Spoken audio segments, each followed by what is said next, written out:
Taiji. Now, I'm an old football coach, and my background is kinesiology.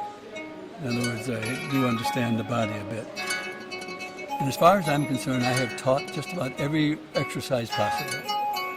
But I tell you, the one that's really grabbed me, that tells me, hey, this is it, is the Taiji. Actually, it's better pronounced Taiji. So next time you're at a cocktail party, you say Taiji, you don't say Taiji. So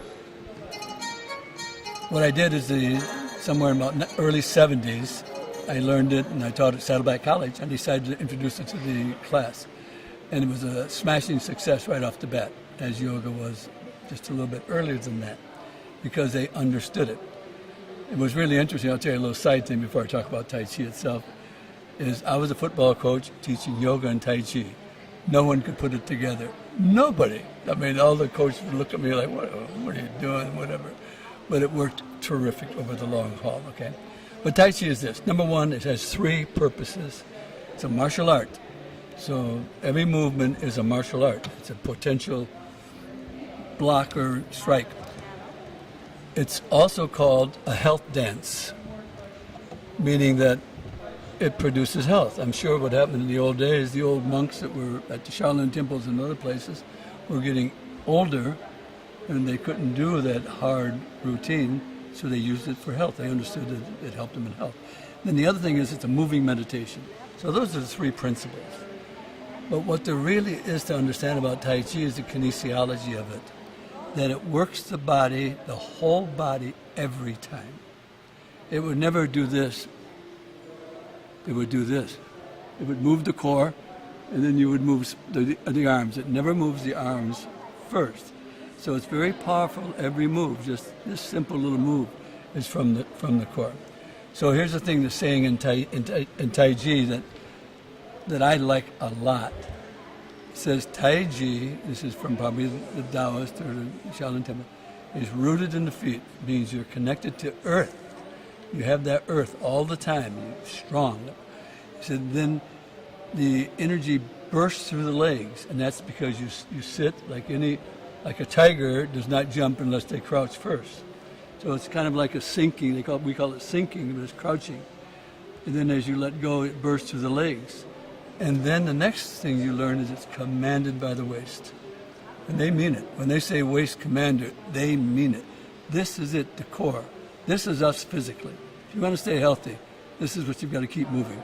I don't care what it is, just keep this moving. The next thing it says is propelled through the spine. So what happens is that it moves up to the scapula, which controls the upper back, so this happens. That's why they never lift their shoulders or whatever. And then, which is nice, it's telling you to relax and release. It says it flowers in the hand, okay? So rooted in the feet, bursts through the legs, commanded by the waist, propelled through the spine, flowers in the hand. So they're telling you to stay soft, unless you'd have to strike. You could always tighten up and strike at the end of it, but you always start from soft, so you kind of let it go. And again, after working with athletes for so long, I do have an understanding of why the good ones, the great ones, were really great. And one of the big things they always did, they were able to let go. The receiver let go. The basketball player letting go. The golfer letting go.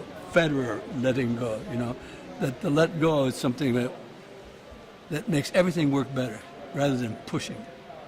So it's not a push, it's a let go. It's a gather and a let go. And I tell you, and it's great for health. It's great for health. It just works every part of your body. You know, it works into the blood system, or your internal and external and whatever. So I taught for about 45 years in the community college here and had young and mostly young people. And then I retired and decided to teach one class here. I love this group. You have to be at least 50 to get in. Then from there on out, you're okay. And I'll tell you, what I've really understood is people that are 50 years old, 50 and 60 and 70, they can still move. These people can still move. Right here, these are all 50, 60 years, and they can move like that. So there's a lot of juice still in us at this age. You know, everyone thinks you're over the hill at 60 or 70. And particularly Tai Chi. Tai Chi you can do it anytime. You watch them when they're doing it at 100 years old. They can do it. make modifications. They don't step as far. And that's what this group does. And so what happens is they can come here, and it doesn't cost them a dime, and they can go on vacation and come back. So it's a wonderful thing for them. Because we have a wonderful group, a lot of people here, retired people, a lot of retired communities. I think maybe the biggest thing that brings them there is relating to each other. And they come, they have someone to talk to, someone they know. Doing something in a group that they know, I think it probably is, I'd say, even the major reason they come here, really. Because they're at the age right now where they don't have a spouse, they're alone or whatever, and this becomes just a perfect arena for meeting people. We never say do Tai Chi or work at Tai Chi. We say play Tai Chi. And the Chinese say that too in their writings, play Tai Chi.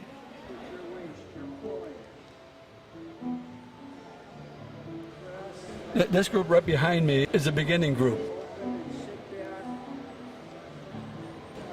This group over here, to my left, have been here for 20, 30 years doing theirs.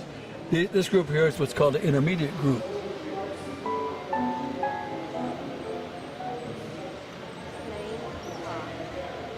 The group on the other side is doing the long form. They do the long form. So this is beginning form, intermediate form, and the other two groups are doing long form.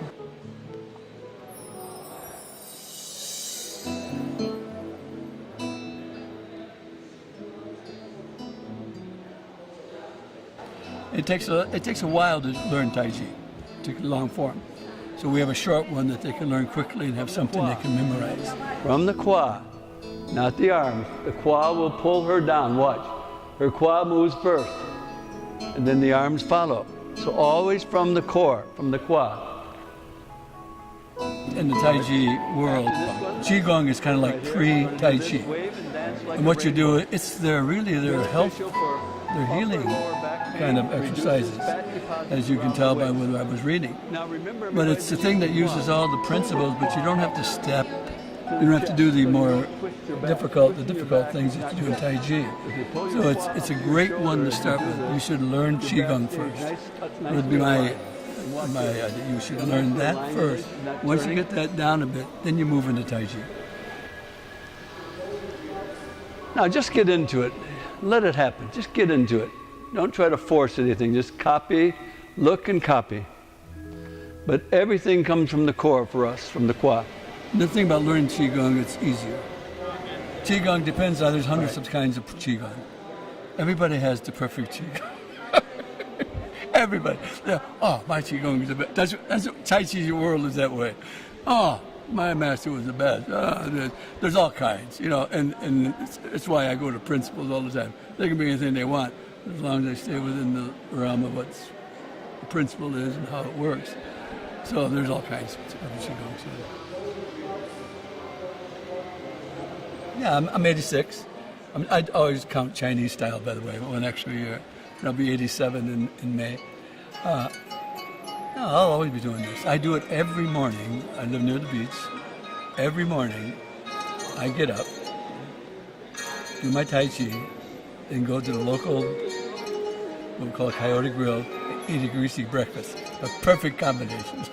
Perfect combination. Little yin and little yang. So I do it every morning, and it gets me up. I mean, I have something to look forward to getting out of bed. I think, personally, that growing old is just a mental thing. I mean, as long as you're young inside, I don't care. If you're just lying around, I mean, I think that's what it's all about.